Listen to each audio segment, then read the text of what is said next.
you had a violin placed in your hands at a pretty young age, if I'm correct, right? Like, Yeah. Yeah, I was 3. So it's a form of child torture I'm sure it's a little bit of adult torture too. and parental torture.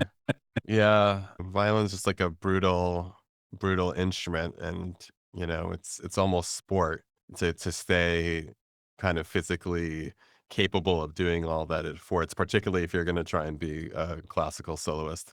By the time I kind of soft quit when I was 18, I was playing the Sibelius Violin Concerto and like working through that. Wow. And then I had kind of like a panic attack regarding the whole thing because I just knew I wasn't the person who could I didn't have the temperament. You need to have a certain temperament to be a soloist. And then again, as an orchestral player, as beautiful as I find the orchestra, I didn't see myself kind of going through that kind of an audition process and playing kind of similar rep for the rest of my life either. So I kind of took a break from it. And my teachers at the time were like, well, maybe you should do some composition. And that's what got me into composition, was taking a break from the violin at 18.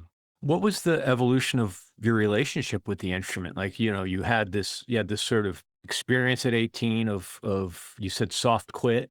Was the intention always to come back? Like, did you know it was a soft quit at the time? How did you frame it? No, I thought it was quitting. Yeah, for me, it was quitting. It's like, there was, I think probably when you're in your younger adolescence, and if you're good at the instrument or good at any instrument or good at any sport or anything, probably you feel a sense of pride about it. And it's like what makes you special. And I think that's a beautiful thing. And then by the time you start to get older and you start to get, into this more semi-professional zone, then the stress of the reality of the whole thing starts to come together. Yeah. I mean, I really feel it's almost like playing a sport. So for me, it was like hanging up my cleats at 18 and being like, thank God this is over. Yeah. And I'm 42 years old. So I missed this magic moment. I think right after I quit like beta blockers and performance theory and like focus, flow state theory and all this kind of stuff started to come into play that kind of really helped performers get out of stage fright and get out of that kind of a situation. But before that, in the 80s and 90s, Yeah. it was just like, White knuckle. just white knuckle it. Do you got it? Or do you, it was like whiplash. Yeah. So for me, it was like, oh, I just can't do that.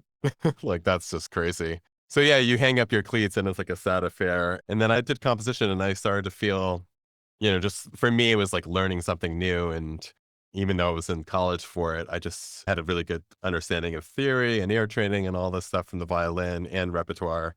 So for me, composition it was easy just to get the hang of that early on.